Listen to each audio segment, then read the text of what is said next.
Shit,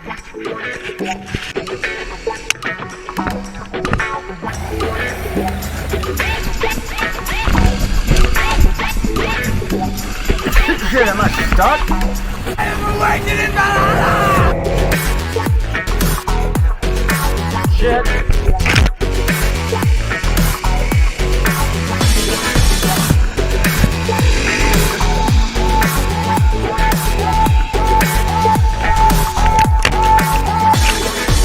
You'll see the difference now.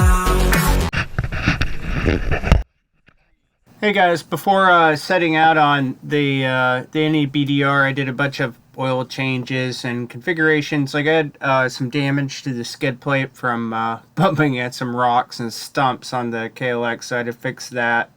Then, you know, like most of this is just images of me going through the tires. I went to the DualSport tire, which did great on the trip. Honestly, I'm really impressed for the price, how many miles you can get out of that tire, and it's actually pretty good. We'll say the front definitely has a mind of its own, but all that, you can see like going through all the camping gear here and making sure I have everything for the trip, plus one cat. That is 11 though, I will say that, and you know, I had 10 other cats, but it's only 11 left. I like to eat the rest for, you know, when money's thin. Anyhow, guys, day one was basically a commute from my home in Nashua down to the campground I had chosen at the beginning of the NEBDR area. So I actually made a huge tactical error here, and something I'm going to recommend if you are doing the NEBDR, that if you are going north from, you know, starting in the south and going to the north, I picked a central campground for stages 1 and 2. I was like, well, I'll just finish 1, go back to my campground, and then, you know, that way I get to ride 1 without my gear or my luggage. And then I'll start on 2 with my luggage and, you know, go on to Copasig Falls. It was a terrible idea. I mean, section 1 actually is not that terrible. It's mostly what you see here. It's just this kind of pea gravel, rough roads and stuff like that. And with luggage on, it would have been great. And my fear why I did it that way was that there would be trouble finding campgrounds, and that was not the case at all. Like, anywhere in that area, you are going to find a campground. And not only that, I got caught in all of these storms. So this entire trip will basically devolve into an amount of chaos that will inevitably end up in me giving up. So, you know, section 1, fairly easy, guys. Like, if you're out there on, you know, big BMW with decent tires, never going to be an issue. Even street tires, you're going to be okay. But, you know, if you're out there on a DualSport, you know, don't even hesitate. I'm going pretty slow in all this, and, you know, because I'm far from home, I'm in a new environment, my new tires, and, you know, it was, you know, like, most of this is kind of boring media. To be honest, like, it's not real fascinating, but it was really pretty. You can see how green it is, and with the rain and the fog and stuff, it was actually quite a pleasant lope around day. I just wish I hadn't made the mistake of picking a central campground that would allow me to commute to the beginning of 1, do 1, go back to that campground, and then start to the next day with my luggage, which 2 actually starts getting pretty challenging. So, you know, from my point of view, if you are going to do this, don't be an over planner like I was on this trip. I really did overdo the planning, and I completely regret it because I think I could have had a much better trip. And that's on me, you know, like, everyone has their own way of doing things, but honestly, throughout this entire trip, I did not have a point where I think I exceeded my skill level with luggage on, and there was no reason for me to try and plan a day where I didn't have my luggage with me. So anyways, hope you enjoyed the video. There's going to be a few more commentaries going in and on about this through the video. I kept it kind of short, and section 2 will probably drop here in a few weeks. Also, towards the end, you get to see a lot of crazy shit, like random pants hanging from trees right here. So hope you guys enjoy.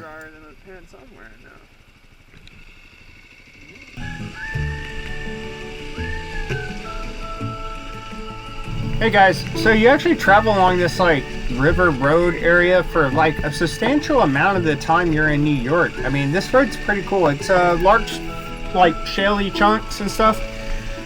I usually see when people go through this area, there's a waterfall. But even despite the rains the night before and early in the morning, I didn't see the waterfall.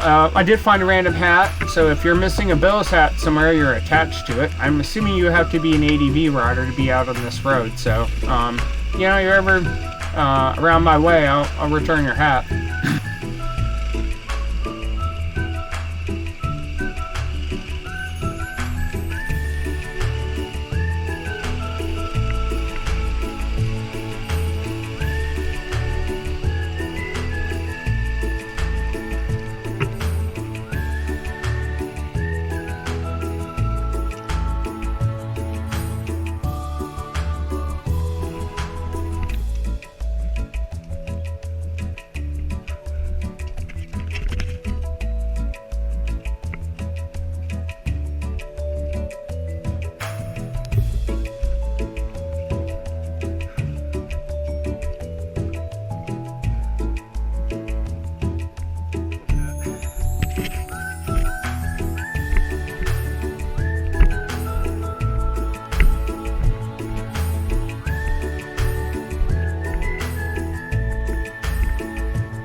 Hey guys, so a loosening front fender bag. Always watch your front fender bags. I'm telling you, they like to work themselves loose. Gave me a chance to stop at this spooky church, and I love haunted buildings. I'm pretty sure that thing had some fucking ghosts, dude.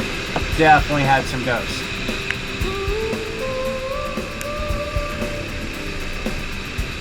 Again, here we go. I mean, just, you know, day one, Hancock to any, I've forgotten. I even have the map around here. I'm not even gonna bother. You know, section 1 is just a lot of this kind of easy pea gravel kind of day. Now day 2 does get a little bit more exciting. I'm not saying that, you know, by any means, you know, there's no challenges within it. Really, this was just a beautiful coasting ride, which I think if you're doing the NEBDR, kind of makes sense for it to start out like this, because you probably have to slab your way out there. And maybe that's an easy way to get you into one of the intricate northeast routes of the area, is honestly for you to have an easy day doing just pea gravel and some light off-roading, and then to jump into the heavier stuff as you start heading northeast. So, you know, like it's definitely, you know, it's got its areas, but by no means did I feel challenged at any point here on the KLX, and I don't think anyone else on a BMW or anything would even be challenged.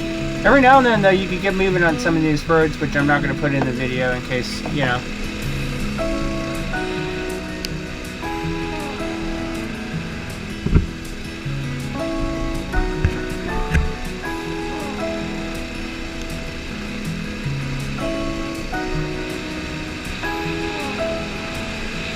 Yeah, you know, I don't like to get all philosophical all the time and stuff, but this was just the fog and the misting rain, and the temperature wasn't that cool. I mean, it's pretty cold.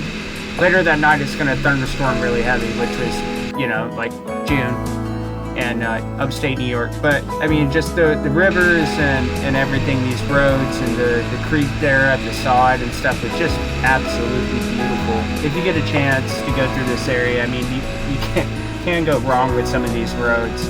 I wish I was going faster, but I was trying to be pretty respectful on these roads, because about the time we went through, I had heard some complaints and things, and I was a little paranoid. And again, I was far from home, on a budget, on new tires. You know, again, not super exciting stuff. So I know most of my videos I try and make a little bit more entertaining, and this one's more commentary, but I felt like this would be more information about if you want to do any VDR. And I have all the legs coming here soon from, I'll have 2, 3, 4, and 5, and 6. I haven't done 7 and 8 yet, so we'll see if that ever happens. But again, taking that misty June rainfall right there in upstate New York, just absolutely gorgeous, and that's why I love DualSport. I hope you guys do too.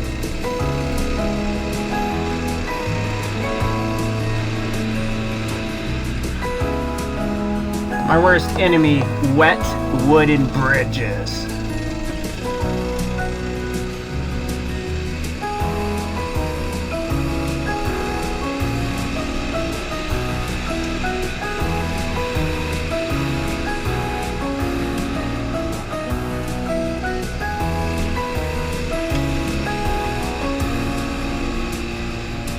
Again, more foggy, beautiful, just riding. You know, I was stationed out west in Bremerton, and I used to ride an old KLR 250 around the mountains there, and it reminded me so much of Washington. I was having violent flashbacks to crunchy hippies and military bases and Seattle fog. So this was actually a really, I don't know, reminiscent opportunity for me. So guys, there's a bunch of media that's actually kind of missing here. I'm not gonna lie there. There's some material that's missing because I either deleted it by accident or I did something wrong, basically. But this entire trip was dodging deer.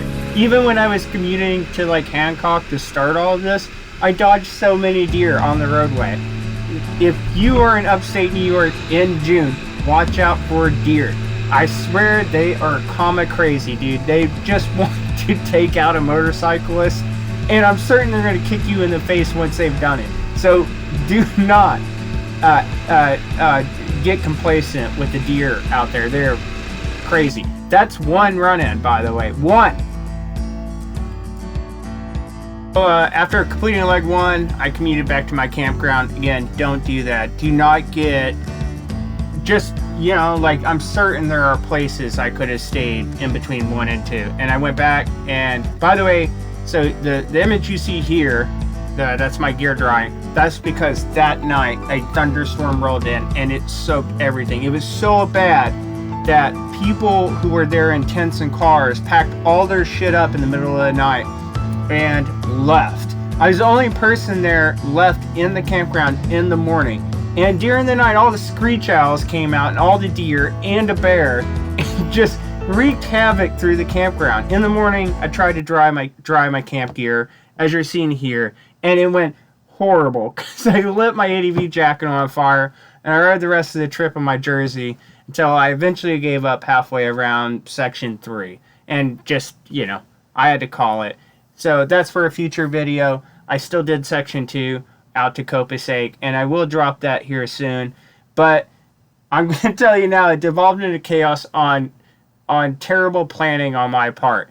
Putting my ADV jacket that close to the fire to dry it was one of the dumbest things I've ever done. So, and that's someone who served in the Navy doing firefighting. So I should have known better, but I still did it. And you know what? You get to laugh at the punishment. So if you want, just hang around. Here soon I'll drop section 2, which was a lot of fun, even with everything that had gone down and everything. To be honest, you know, sections 1 or 2 on a DualSport are kind of lengthy in a day. They're not the longest sections. It's actually section 6, I think, is the longest. That's through New Hampshire, you know, my own state. But you know what? They're not bad at all. So I hope you guys liked the video. I hope you learned something if you are planning to do the NEBDR. And I hope that you will check out the future videos. Don't forget to like and subscribe. And I'll see you on the next one. Don't forget to DualSport and chill.